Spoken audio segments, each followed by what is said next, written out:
Some may find the following disturbing. Discretion is advised.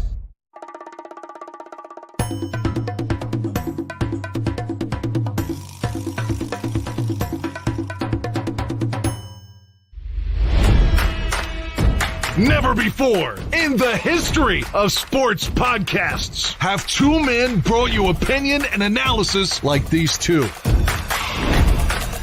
They speak for a city that's desperate for wins and titles, not whining and travesty. You might not agree with what they have to say, but you'll defend their right to say it. Sports fans across the world, from Chicago, Illinois, this is the Mac and Reed Show.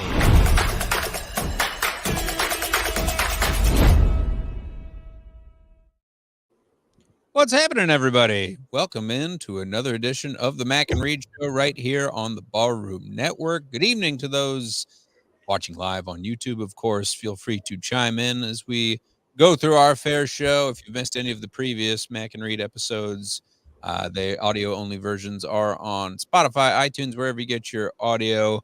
Go like, subscribe, tell a friend or two. The visual and audio versions are on YouTube, of course, as well. Follow us on Twitter. Follow me at 311Mac. Follow Ross at Ross Reed. Good evening, Ross. What's happening? Good evening, my friend. How you doing tonight? Our bout of the Chargers was a done deal when we talked about it last week, and it's all over Twitter now. That is accepted. Who would have thought a guy in Michigan in the middle of January would go for greener pastures in LA? Especially a Cali guy before, and now he goes back to California, and he brings some relevance to a franchise that is basically second fiddle in a city that really doesn't even care about football already. So we'll get more into that. I don't know about the fit with Justin Herbert and him bringing in Greg Roman, who doesn't like to throw the football. So this will be something to talk about when we get into that. And there'll be a lot of Bear stuff to start off the show with, though. Yes, sir. As Ross alluded to, big doings for the Bears. Change up on the offensive side of the football, and we look ahead to the draft as this is very daunting, this next draft for the Bears, and obviously the looming question at quarterback, which we've talked ad nauseum about. We'll talk about the NFL playoffs as well, as now we're on to the AFC and NFC championship. Excited for the matchups. Of course, the Ravens taking on the Chiefs, playing host to the Chiefs, and then Lions going all the way to the NFC championship, going to San Francisco to play the 49ers. Should both be good games. We'll talk about the NBA. There have been some headlines recently as we're almost approaching mid-season in the NBA. Can you believe it? Surprises along the way. Oscar snubs, all that good stuff. But to begin, Ross, let's dive into the Bears as we usually start the show with. And hello to Cliff and Joe and all the barflies, of course. Thanks for chiming in, fellas. New OC Shane Waldron, who just left Seattle, who's the play caller for Geno Smith and company and Pete Carroll on the offensive side of the football. The reaction has been mixed of the names that were out there. I think, like we had talked about, Ross, we thought that it was kind of, it was going to be a certain coaching tree. This guy he's pretty young. He's 44 years old. He's spent 10 seasons in the NFL so far. The last 3 seasons building up a pretty potent Seahawks offense. They, the big criticism I heard is them not wanting to run the football as much. Obviously, when you have Geno Smith back there, who's just been kind of a journeyman, you could put a lot of the success of Geno Smith on Shane Waldron there, but you could put a lot of the blame on the passing game and of course, the offense as a whole as well, on Shane Waldron as well. But, him learning under Pete Carroll, I think, is a big credit to him. Matt Eberflus said, quote, "We're excited to add Shane to our coaching staff." Head coach Matt Eberflus said this, that is. "I also want to thank all the candidates we spoke to throughout the interview process. This was a very exhaustive search, but done rather quickly. But in the end, I'm grateful the journey led us to Shane. He's a great teacher and communicator with a diverse coaching background among some of the game's most elite coaches. I look forward to partnering with him as we build out the rest of the staff and get him started here." The assumption, this was announced Tuesday, by the way. The assumption, of course, is that he will go ahead and handpick his positional coaches, maybe coach from the Seahawks, do what he does, as Matt Eberflus did when he got to the Bears as well. What was your reaction when you heard that it was Shane Waldron named the offensive coordinator for the Bears, Ross? Yeah, listen, I think it's a home run hire for them. He was the top offensive coordinator out on the market, and they got the top offensive coordinator on the market. You know, we talked about last week. I said that he was going to be the leader in the clubhouse. I thought Clint Kubiak was going to get a look, the passing game coordinator that is Sean McVay for Sean McVay right now for the Rams. But we know Shane Waldron already had that job, and he sat at the foot of the Messiah, as everybody wants, the guy that sat next to Sean McVay or a Kyle Shanahan. In coincidence, he actually worked with both those guys back in Washington as a quality control coach. So listen, this guy has worked for Charlie Weiss and Bill Belichick, and he's spent time with Kyle Shanahan, and he was handpicked by Sean McVay to run their passing game in Rams when they won that Super Bowl, before eventually moving on to Seattle, where he was also able to reignite Geno Smith's career. Obviously, we thought Geno Smith was basically left for dead when he was leaving that Giants situation and going out west. And Geno Smith turned himself into a Pro Bowl caliber quarterback. He got himself a good deal. What I love the most about Shane Waldron is kind of the critiques that people were saying. Yeah, you're right. He's not going to he's not going to run the football on 2nd and 9 and 2nd and 7. Thank God. This is a forward-thinking offense. We're in a forward-thinking league right now. I can't imagine how people can watch the games from last weekend, the playoff games, and think that you can't throw the football to be able to win and advance going into the playoffs. And so that's what he does. He gets his top 2 wide receiver targets heavily involved. In this case, it was DK Metcalf and Tyler Lockett. And then from there, he's going to play a lot of 12 personnel. What that means is obviously 2 tight ends on the field. He got Will Dissly involved and Noah Fant as his 2 tight ends. And so right now, from a Bears perspective, you know you got your number 1 guy in DJ Moore, right? You know you got 1 tight end in Cole Kmet. And now the Bears have to look towards adding in potentially a second wide receiver. Hint, hint. You got a second first round pick at number 9. And then adding a tight end opposite Kmet that acts more of a U tight end, a guy that can kind of float in and out and through the slot and things of that nature. And even with all that, you know, people are going to say he doesn't run the football. That's nonsense. Kenneth Walker Jr. has been a very, very productive running back in this league since he's got in the league and was drafted pretty high. He had over 1,000 yards last year as a running back, 9 touchdowns, on the ground. And, you know, even guys like Rashad Penny, who's been a good backup for many times in the years. He had 346 yards last year and 2 touchdowns. So you can kind of miss me with that too. Shane Waldron will still run the football effectively.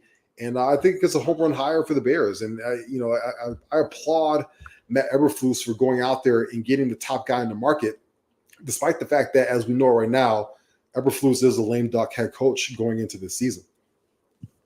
Yeah, that's quite the exclamation point on all that, Ross. In the seasons in Seattle, Waldron leading the offense. The Seattle offense ranked 3rd in yards per touch, 3rd in big plays passing in the league, 4th in big plays rushing. I could see, Kenneth Walker and whoever was able to run the ball for the Seahawks in the backfield really it seemed to excel more. So I didn't really see where those criticisms came from.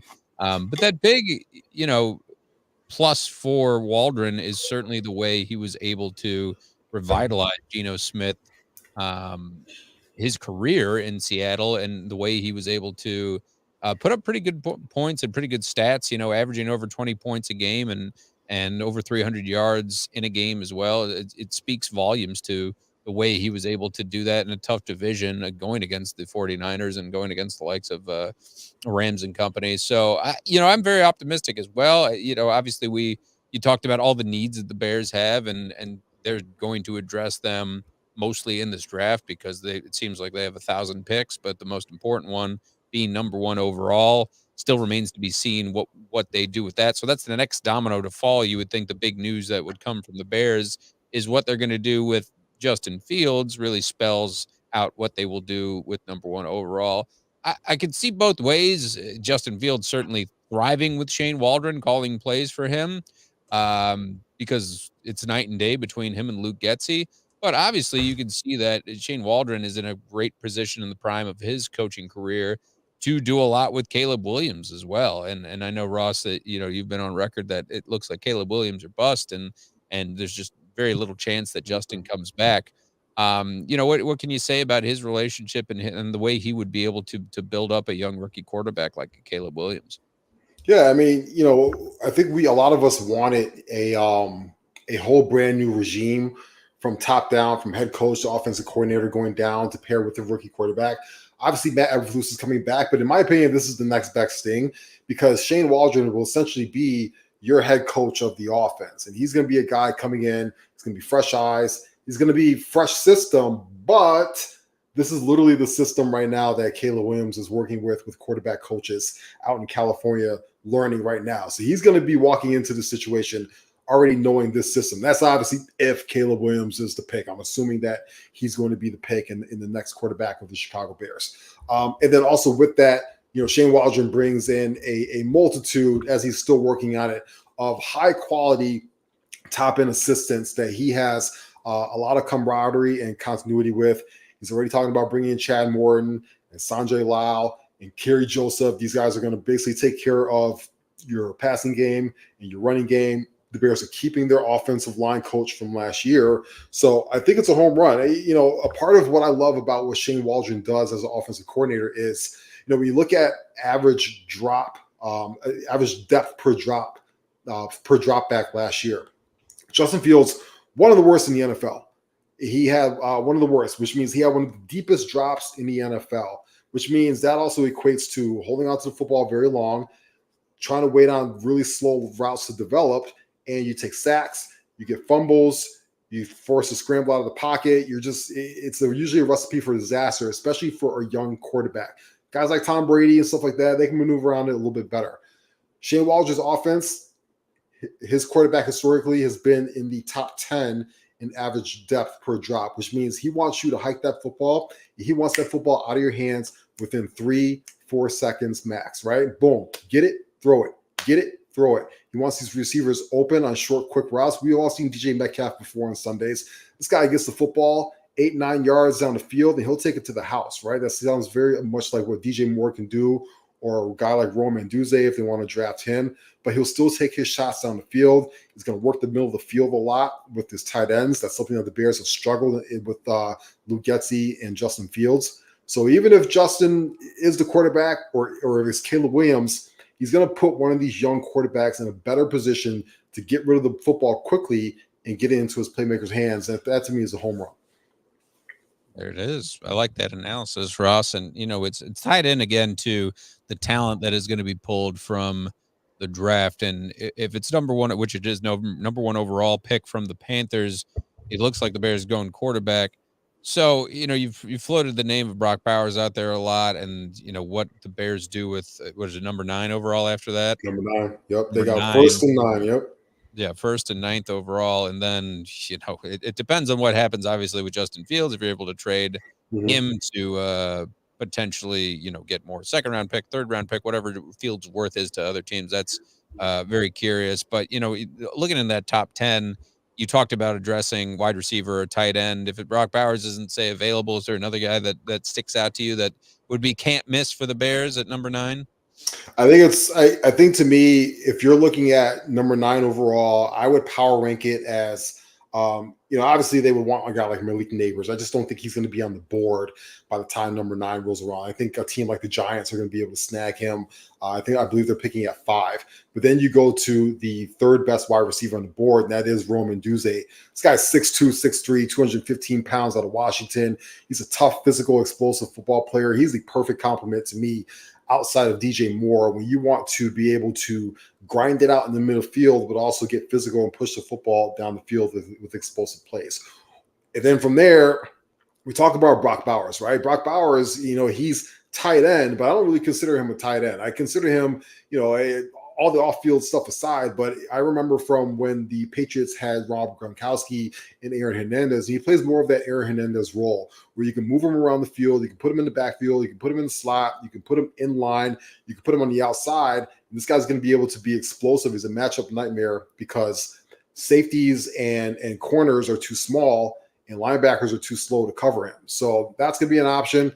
I think right now with the Harbaugh move to the Chargers, Harbaugh loves his tight ends. So I think Bowers would look for him to go number 5 overall to the Chargers. But if he's there, I think it's going to be one of those two guys, either Roman Duze or Brock Bowers, paired with Caleb Williams.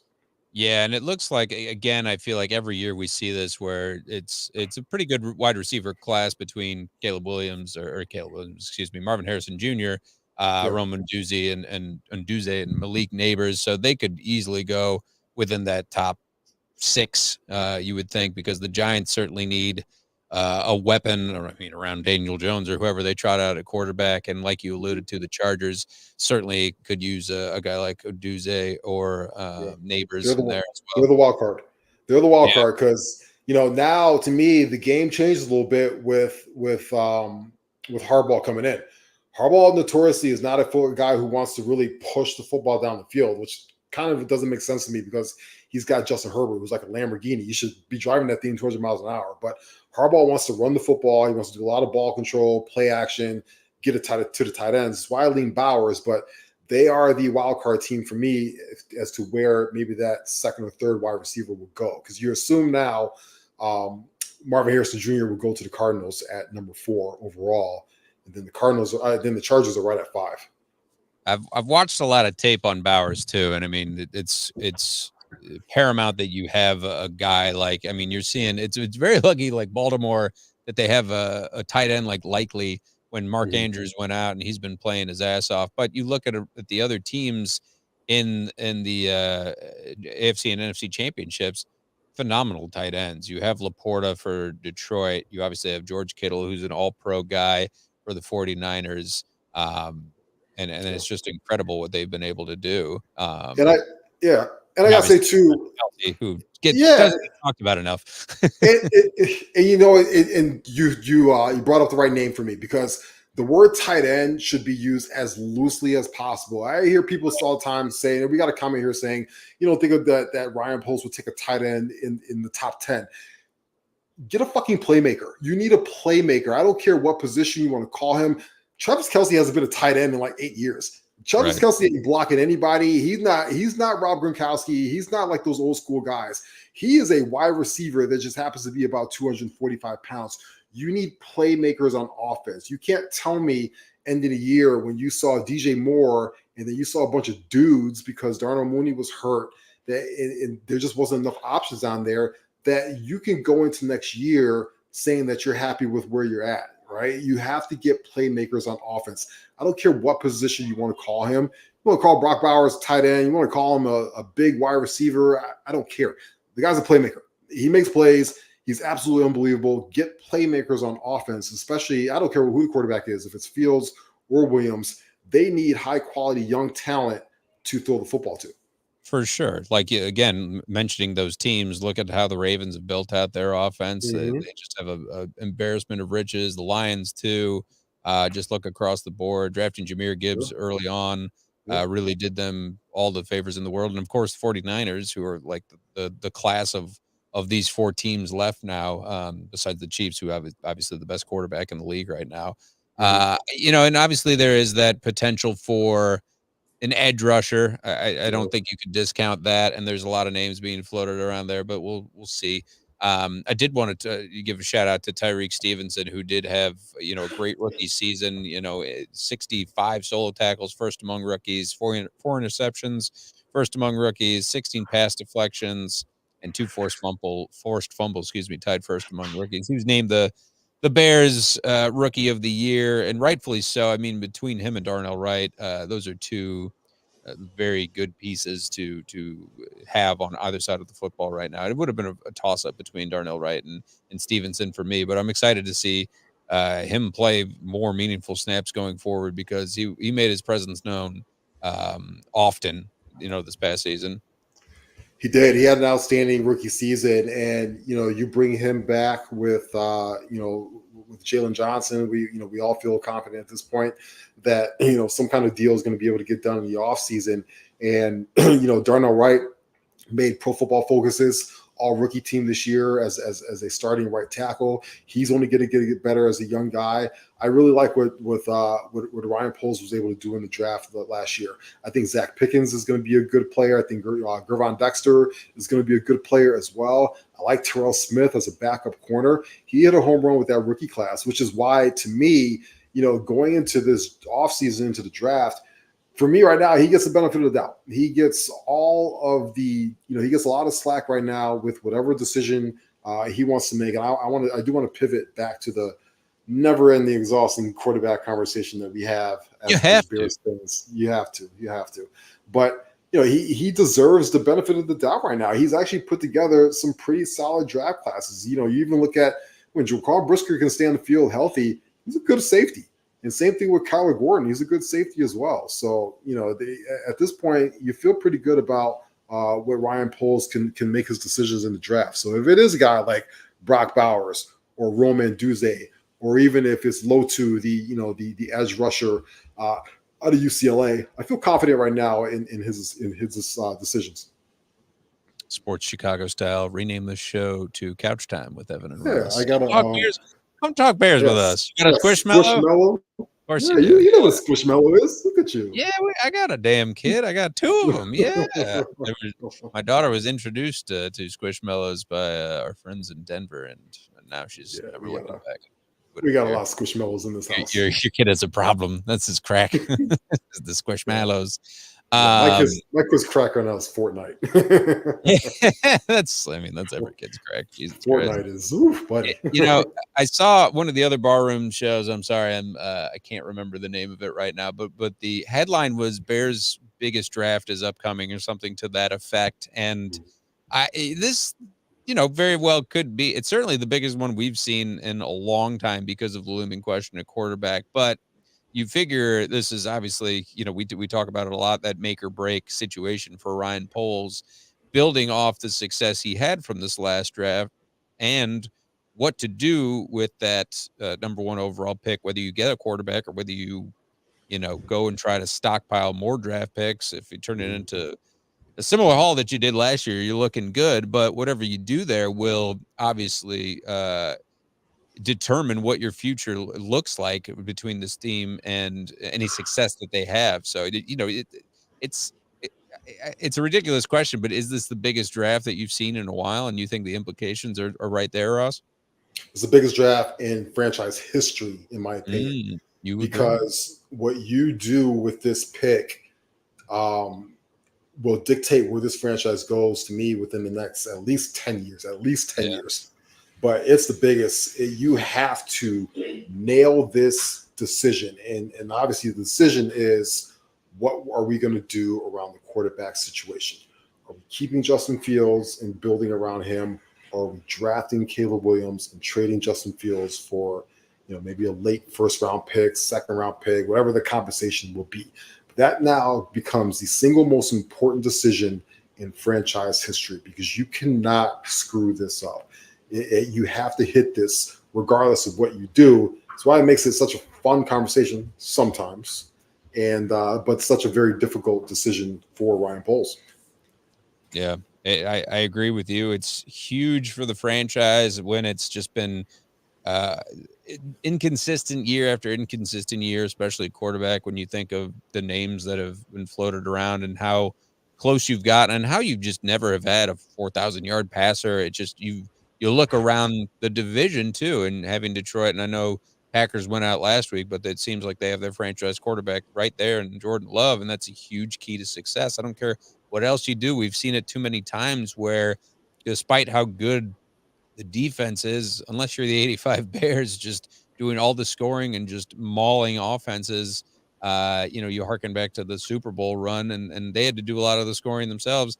Kind of tired of that narrative, right? You want to see the Bears be able to do it, and even look at the way that Kirk Cousins was doing it. Just look around your division and look around the league, and that starts with of course going to have a bunch of options around that quarterback. And I don't envy Ryan Poles in his position to determine if Caleb Williams or Justin Fields is that guy. You take some experience over just the awesome talent that Caleb Williams is, and in a short college career. and what you get with Justin. So it's tough. But the good news is again that you are trending upward in that you started with Shane Waldron. You're having your offensive coordinator for the next several years, definitely to teach this new quarterback or the quarterback that you've had for the last 3 years and try to get him some consistency finally. And you're going to have a ton of picks and a ton of chances to have great weapons around them. So, every year we do this to ourselves as Bears fans, but cautiously optimistic. But I'm just, I don't know when it's going to happen, but it may take up to April, but we got to know what's happening with that number 1 overall pick, man. That'll determine a lot. Yeah, man. We're still in January, and the thought of having to do this for another 3 months is very Just wait nauseating. till football officially ends. We'll be Yeah, fucking. and this is where I go on my little bit of a mini rant, as I spend a lot of time on Twitter, the X, formerly known as Twitter, although we all still call it Twitter. A couple things is I think the discussion has gotten very vitriol. I think it's gotten pretty disgusting. I think the way people have been talking to each other about it, because people are starting to really cement themselves and pick sides at this point. Team Fields versus Team Caleb. I've seen things on the app that I've seen racist comments, colorism comments. I've seen ridicule about a guy who paints his nails because his mother's a nail technician and he wants to honor her. I've seen crying and questioning manhood and just being angry towards each other and this and that. I just think it's absolutely disgusting. I also see people who put themselves in anxiety and in stress watching a playoff game saying, why can't Justin do that? Or Justin can do that. And it's like, just watch, just enjoy the football game. These people are tearing themselves in the knots right now and picking fights with each other and just being really disgusting over a decision that's not in your hands.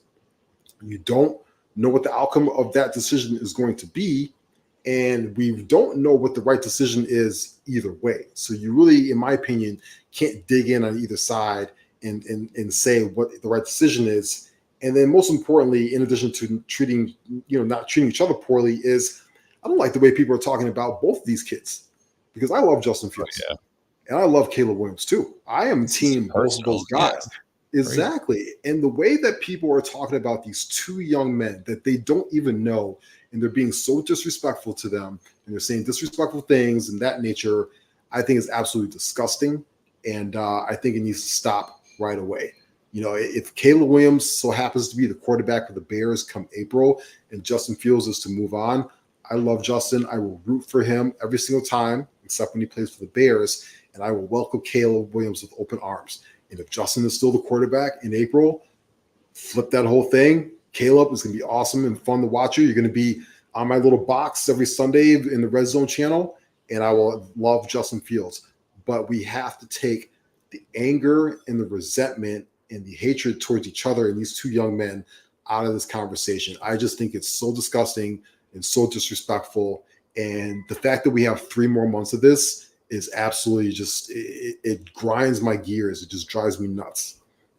Yeah, you couldn't have said it better. And the comments reflect that, Ross. And I'm in agreement with you. I'm not in the Twitter rabbit hole that you are as well, just because of that. It feels like it is often a cesspool, and that fans just really, I don't, you feel like, where do you get off when you're seeing these young men and them trying to make the best of their situations, and it just turns very ugly very fast. So what you want is the best outcome for both Justin and Caleb Williams, regardless of what team they play for, because they are very accomplished young men, and they can certainly excel with whatever team they play in.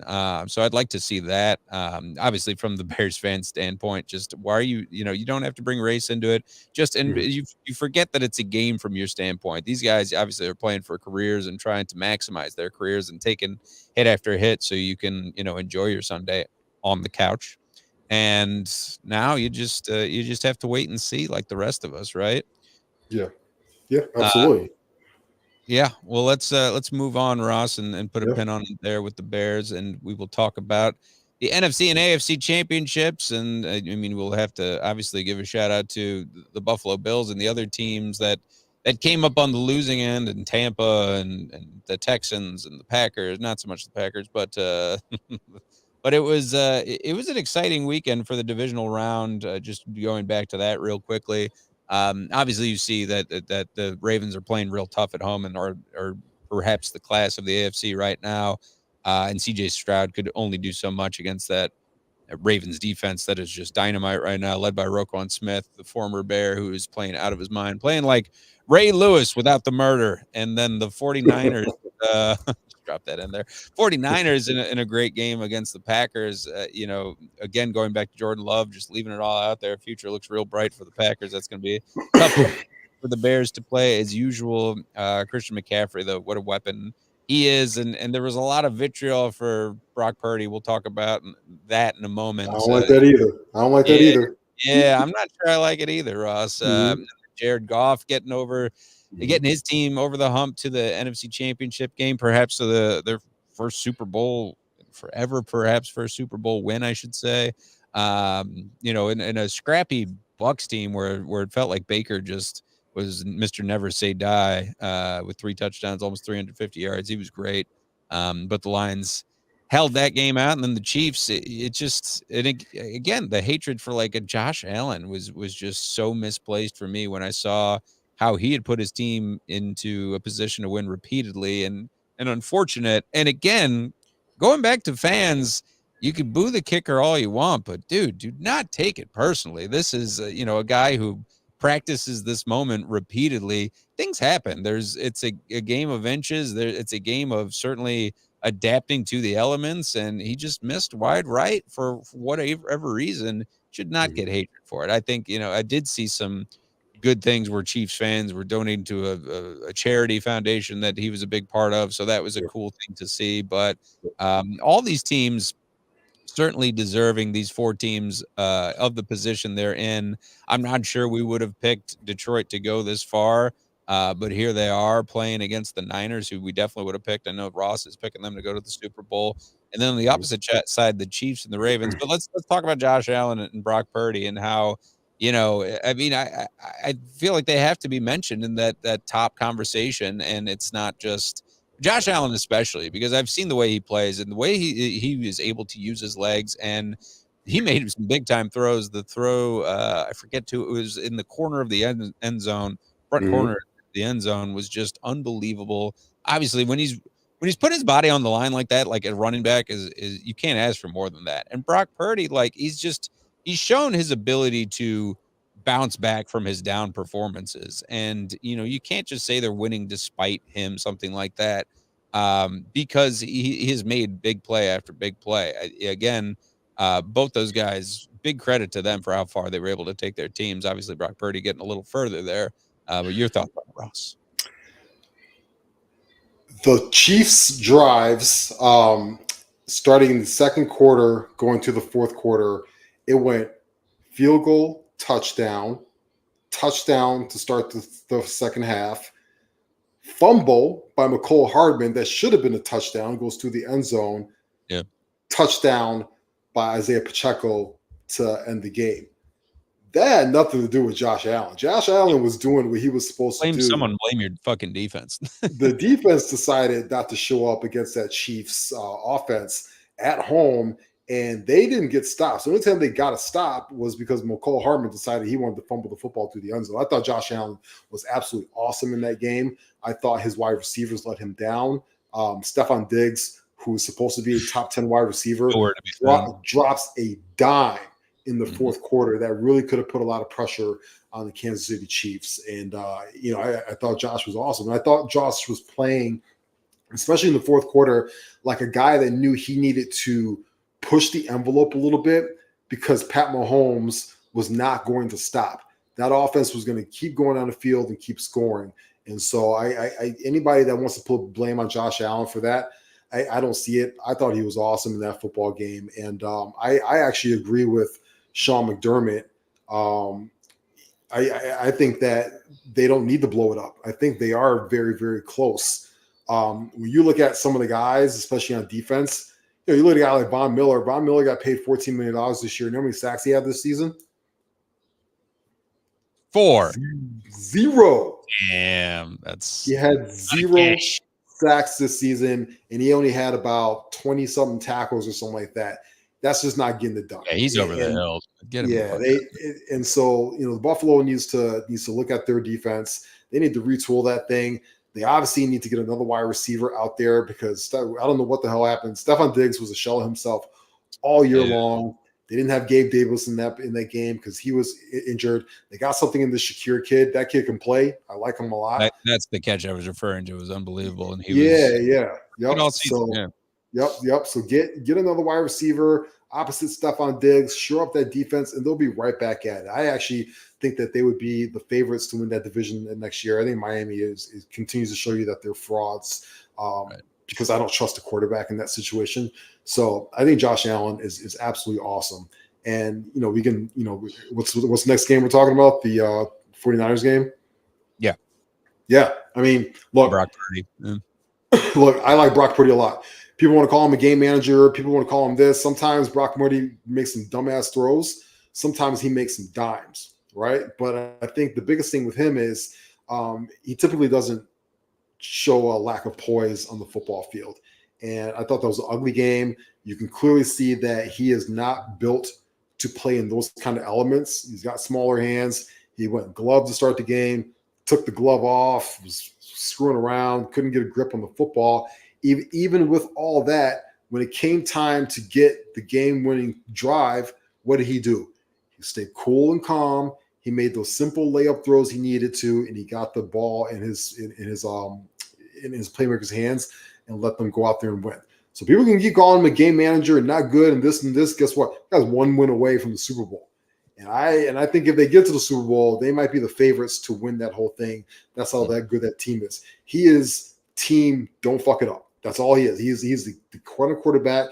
To me, I equate him to, I'm going to show my age here. I equate him to Avery Johnson, who is a former very good point guard in the NBA. He was a starting point guard on the San Antonio Spurs teams that saw Tim Duncan and David Robinson and Sean Elliott and all these other guys. And Avery Johnson was the guy that just was there to keep the train on the tracks and make sure that these other top-level talent got what they needed en route to multiple championship rings. That's why I think Brock Purdy is that kind of guy. So I think that this weekend coming up, as long as it doesn't rain, that's a very, very difficult test for the Lions to be able to go in there, because I don't think the 49ers are going to play that kind of game again at home, in particular on offense. They do need Deebo Samuel, though, because he is a very important part of that offense. Deebo Samuel, who came right to Brock Purdy's defense when it was Ryan Clark or someone was calling him out. And then the Bills fans, it's just so tough. They got to see Jason Kelce celebrating next to Taylor Swift and company. It's then they pelted Pat Mahomes and company with snowballs and allegedly turned off the hot water. I would do that. I'd be petty if fucking losing to the Chiefs again in the AFC Championship. Curious to see which Brock Purdy we see. Look at switching focus to the games that will be on Sunday. Let's lead with that, because the Lions seem like this team of destiny, as much as people keep pointing to the colors of the Super Bowl and how that would be Ravens Niners because it's purple, whatever. I hope that bullshit is not true. Let the best team win here. But the Lions, their chances are good. It looks about 70 and partially cloudy, like a really nice California day where Jared Goff, growing up in California, is very familiar with days like this. And his offense is just as potent as the 49ers. But the big difference, you would think, is the way the 49ers should be able to play at home. And they were tested pretty well against Green Bay with Aaron Jones and Jordan Love and company. Granted, they're not going to be guarding. They will be guarding more accomplished and more dangerous, I should say, weapons in Laporta, who is a great rookie tight end, and Amon-Ra St. Brown doing great things for the Lions. We're going to see which Jared Goff shows up. I'm curious about that as well. Who do you like in the NFC Championship, bro? I like the 49ers at home. Listen, I like Kyle Shanahan's ability to be able to get the football to his offensive weapons. Even if Deebo Samuel's not playing, you still got George Kittle out there. You still got Brandon Ayuk out there. You still got Christian McCaffrey. You still have weapons out there that are going to be able to really stress this Lions defense, who, quite frankly, they just haven't been good this year. That Lions defense has really struggled, and it took Jared Goff everything he had to keep them in front, because Baker Mayfield was keeping the Bucs in that football game all along. Mike Evans was able to do whatever the hell he wanted on Sutton, number one for the Lions, who's just an absolute terrible corner. The Lions have the worst secondary that's left in these playoffs. And in my opinion, when you can't cover on the back end in the playoffs, I can't pick you to win a football game, because you're going to get picked on, especially when you've got an offensive genius like a Kyle Shanahan. And I think that's where the Lions' demise is going to come.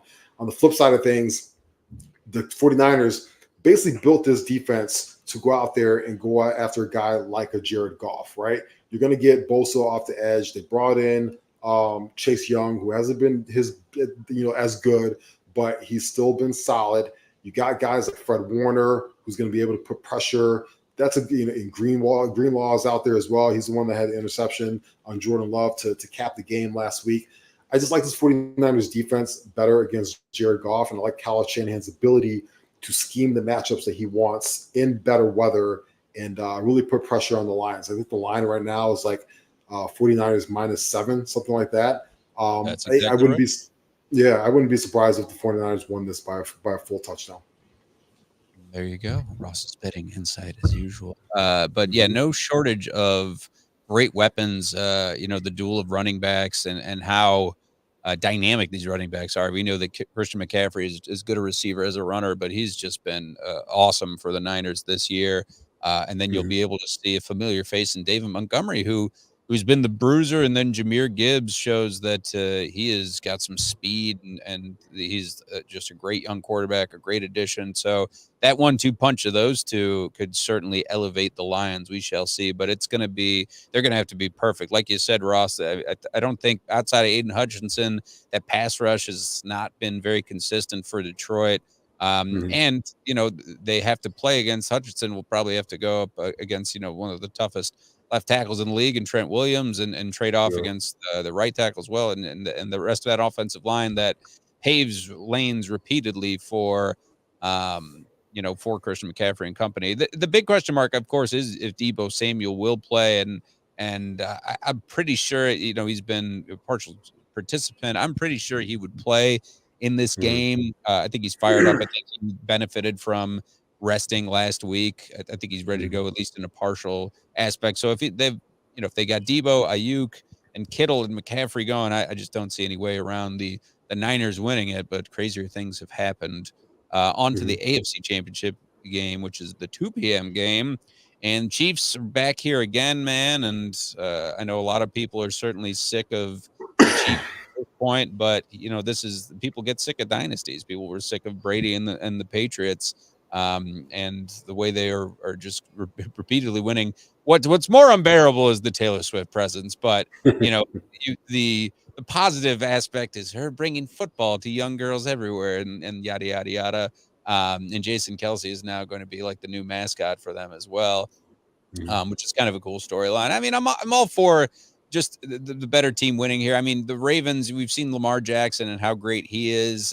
We know, on the heels of the Harbaugh conversation, how Jim is going to the Chargers. John Harbaugh is one of the best coaches in the last 10 years. It seems like not too long ago where they went to that Super Bowl and won, and the matchup of the Harbaughs, which was crazy to see. And it's great that they'll be able to face each other. But in that game Sunday, the Ravens have that big advantage of playing at home. And again, that defense has just been lights out this season. Again, with Patrick Queen and Roquan Smith, it starts with those linebackers. And I think, that them captaining the defense, really, they're able to just zero in. Roquan Smith being all over the field, he's going to give Pat Mahomes and company a lot of trouble. We've seen Mahomes can struggle at times with, he's been under the pass rush. And I think that the atmosphere of the Ravens at home is going to be a lot for them to overcome. But the experience is there, and something tells you that that the Chiefs still have another crazy game up their sleeve, and anything can happen if they make it back to the Super Bowl. Yes, and the only way to me that you're betting on KC in this game is because you're betting on Pat Mahomes, because you're betting on the best quarterback in the league right now, guy that's trying to go down as one of the best quarterbacks of all time. Because the matchup on paper screams Ravens. Listen, if you've been watching the Chiefs this year, they have struggled to move the football offensively. Travis Kelce has not been the same Travis Kelce he's been in the past. They don't have a reliable wide receiver on their team right now. Even though Valdez-Scantling did have some good plays last weekend, but they got Rashid Rice, who's a rookie out there.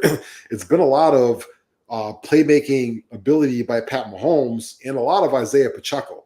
Now the problem is, and we saw it last week, the Ravens really know how to, when they're on, that defense really knows how to load up against the run and shut it down. You mentioned guys like Roquan Smith out there, and they got outstanding safety in Cal Hamilton who can step up and deliver hits. Even Jadeveon Clowney has been awesome this year. They've got a really good defense led by their front seven.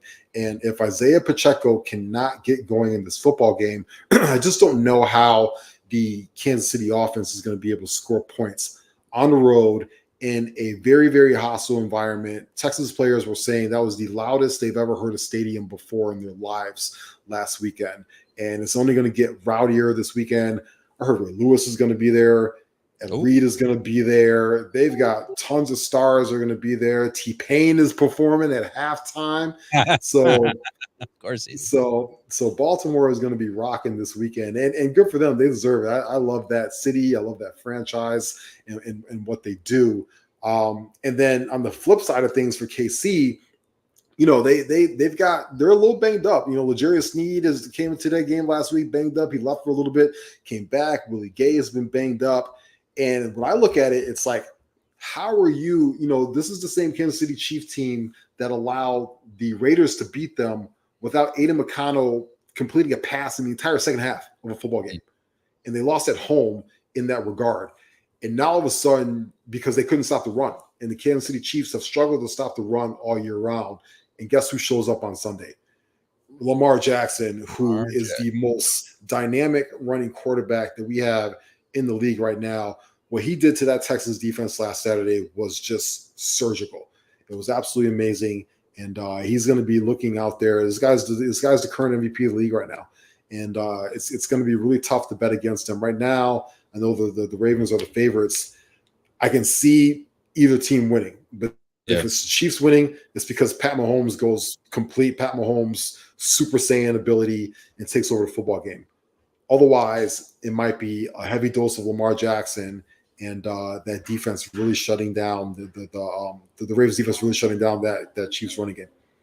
Great matchup of these quarterbacks. Obviously, Mahomes being the class of quarterback at this level right now, and in the midst of this dynasty.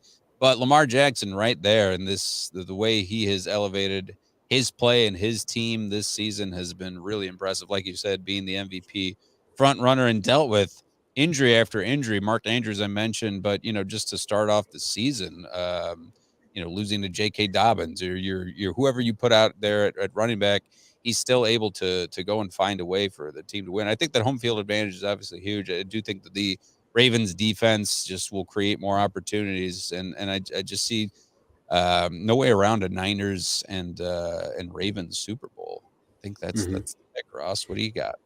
Niners and Ravens Super Bowl. I like it. That will bring us back to coincidentally the last time Jim Harbaugh coached. Predicted it. Yeah, and the last time Jim Harbaugh coached an NFL game was the Ravens and 49ers Super Bowl, the blackout game as we know it, right? Remember we were delayed an hour for the blackout in New Orleans, and that was the Colin Kaepernick pass in the end zone that got tipped incomplete. So that would be fun. That would be a really fun matchup if we get that. But hey, at this point, either one of those teams would be fun. You know, we are obviously NFC North Chicago fans, but Lions fans in Vegas for in that environment, you know, when they've been waiting for a long time, would be very, very interesting. And you know, obviously the Chiefs, they've been there before, but I've always said on this show, you have to appreciate greatness when you see it because you'll never know when you see it again. So to potentially see Pat Mahomes in another Super Bowl will be really fun. But I agree with you. The betting favorite to start the playoffs was Ravens and 49ers. And as it stands today, I'm gonna go with that. I can't see a way where it's not going to be that by the end of Sunday. The NFL always has something up their sleeve, though, and they love Pat Sure. Mahomes. They love the Chiefs. They love this Taylor Swift publicity and more viewers, so they can certainly go that route. Yeah. And they love the story of Detroit. I see a lot of, you know, of Bears fans saying, "Oh, you know, I root for Detroit." Going on. Can you root for someone in your division to go all the way to the Super Bowl? I can't do it. I can't do it either. I'm sorry, I can't do it. I would never do it. The storyline is you're still Detroit. Yes. No, thank you. I would happily root for the AFC team if the Detroit Lions went to the Super Bowl. You talked about the NFL loving Taylor Swift and stuff like that. You have to wonder if she would take too much away from the game and the teams and Usher performing and Reba McEntire is going to be out there and all that comes with that, right? And even the security risk that comes involved with her being in Vegas and stuff like that. And, you know, on the flip side of it, I also look at a guy like Lamar Jackson. He's going to win his second MVP. And, you know, to potentially have him go to the Super Bowl, how many faces of the league do we theoretically have right now? We have Mahomes, so we probably have Travis Kelce. I think this is an opportunity for Lamar Jackson to really rise up and be in that like next stratosphere face of the league kind of guy. Because if he at least goes to a Super Bowl and he's got a second MVP on his belts, you have to start saying this guy is a walking Hall of Famer, you know, and it would be really cool to see him elevate to that face of the league status. And it would be really cool to see him win one, to be honest with you, because he has bucked the trend of, you know, people called him a wide receiver and people said he couldn't be a quarterback in this league and throw the football. And you saw where he fell in the draft and stuff like that. And so for him to work his ass off and get to this point and potentially be on the doorstep of his first Super Bowl ring, even after all the contract bullshit that he had to go through last year, right, even though he already proved how good he was, he still had to go through that nonsense. I think that would be the ultimate win for Lamar Jackson. And I would love to see it. Lamar Jackson, too, very different from obviously Pat Mahomes and the marketing aspect of things. It just seems more focused on playing football than doing State Farm ads and most other quarterbacks who are just, you know, doing every sort of publicity stunt that you could think of. I would certainly root for that. And, you know, I wouldn't be mad at any matchup, but I'm picking Ravens and Niners. Should be a fun slate. I'll be in Austin watching those games. We'll find a good spot. Nice. Yes, sir. Enjoy it. Stay away from the bats. Do the bats? Oh yeah, gotta find the bats. The bats take over Austin. Isn't that a thing in San Antonio too? I feel like it's just a Texans thing. Yep. Your bats, new Texans, and everything else. Let's talk quick hits, Ross. As we are gonna get out of here. Shout out to Ryan Sandberg. Good luck to you, sir. Cubs legend. Revealed his cancer diagnosis and how he is receiving treatment. We wish him well for sure. Yes. Regardless of what team you root for, you can certainly agree on that. The Oscars, and before we get to the Oscars, Jon Stewart back at the Daily Show must have Comedy Central backed up a Brinks truck to his home, I guess. That show he did, was it on Apple TV? It was basically the Daily Show. It was on Apple TV. Go home, John. Yeah, and you know you're reaching a point right now for you know, whether you like the guy or not. Donald Trump in election year brings a ton of ratings, and I think you're going to see a lot more of these networks bring back the big guns to guide you through what's going to be a very hostile election season that I don't want to talk about at all. We got too much to talk about in the meantime. Like Oscar snubs, did you have the same qualms with everybody with which was surprising to me was we just talked about, you know, actor in a leading role, didn't get anyone from Killers of the Flower Moon, whether it be De Niro or DiCaprio, And then Margot Robbie not getting in the actress in a leading role category. You know, Best Picture, everybody gets included basically. But your reactions to the snubs? Yeah, well, De Niro got in for Best Supporting Actor, but that category is loaded. Yeah, that category is very loaded. Obviously, all the vitriol was around Margot Robbie and Greta Gerwig. Margot Robbie was fine. I think that she's going to have much more opportunities going forward to win Best Actress. I think she's the most talented young actress we have right now. Her and Emma Stone, who coincidentally was nominated for Poor Things. Poor Things, absolutely phenomenal movie. Go out and watch that. Also has Mark Ruffalo in it, who's nominated as well. But I was okay with that snub. I do think Greta Gerwig should have been nominated for Best Director. I think when you're able to pull off that kind of achievement that Barbie pulled off with that cast, with that budget, have that kind of success, for her to not be nominated to me is a shame, and it's a travesty. But I for the people saying they're trying to make it a man versus woman thing, the Greta Gerwig piece I get. The Margot Robbie thing, there were just other women in that category that were absolutely phenomenal. So that's not taking away from other women, and Ryan Gosling was awesome. He was awesome. Sure. Yeah, I was gonna say Ryan Gosling was awesome. So he also deserves his nomination as well. Just that, you brought up the best point, Ross, where I just feel like Barbie, as much as it's a big Hollywood film, the acting just isn't the same. When you put it in the same category as a Poor Things, and just like the transformation into Barbie is, it's not the same for me. So I could certainly see that. Listen, Barbie is a fun movie. When I watched what Lily Gladstone did in Killers of the Flower Moon, very good. I don't give a shit about who else is nominated. She deserves to win an Oscar for the best female performance that year. She was that damn good. And there are just some outstanding movies this year. This was a very, very good year, which was to be expected. We're kind of a couple years away from COVID. We had all of our big directors come out this year. Scorsese, David Fincher dropped movie. Michael Mann dropped movie. All the big guns came out this year. So, there are some really fun movies on the list. If you guys haven't seen them, I've seen most of the Best Picture nominees. I still have Anatomy of a Fall left. And I think it's Invasion of Privacy or something like that. I think those are my last two movies, but I've seen all the other ones on the list. Holdovers is awesome. So it's been a really fun Oscars year, and I do invite everybody to watch them. Put American Fiction at the top of your watch list if you haven't seen that one yet. That's a very good, well-deserved movie. It's up for Best Picture, Best Actor. Jeffrey Wright is also nominated. Best Supporting Actor, and Sterling K. Brown is also nominated. Love it, Ross. Gotta have some quality couch time and watch some Best Picture nominees for sure. Yes. We've ran out of show. I love that. Like in the comments, this has sparked political opinions. Regardless, that's not where we wanted to go. God, no. Thanks everybody for chiming in the comments. Comments have been blowing up. Shout out to Mark and Cliff and Foster. Foster, you were making me crack up over here. Mr. Mayhem, everybody, if you're old and new, we appreciate your interactions. If you missed any of the show, of course, it'll be on iTunes and Spotify ASAP, on YouTube as well. And like, subscribe, tell a friend or two. Follow me on Twitter at @TheRealEvanMac. Follow Ross at Ross Reed. We'll be back same time next week talking about the Super Bowl matchup. Everybody be good to each other out there. We say deuces. So long, everybody. Peace.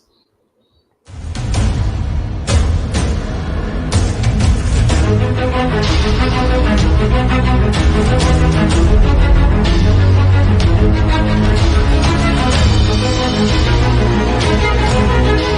right back.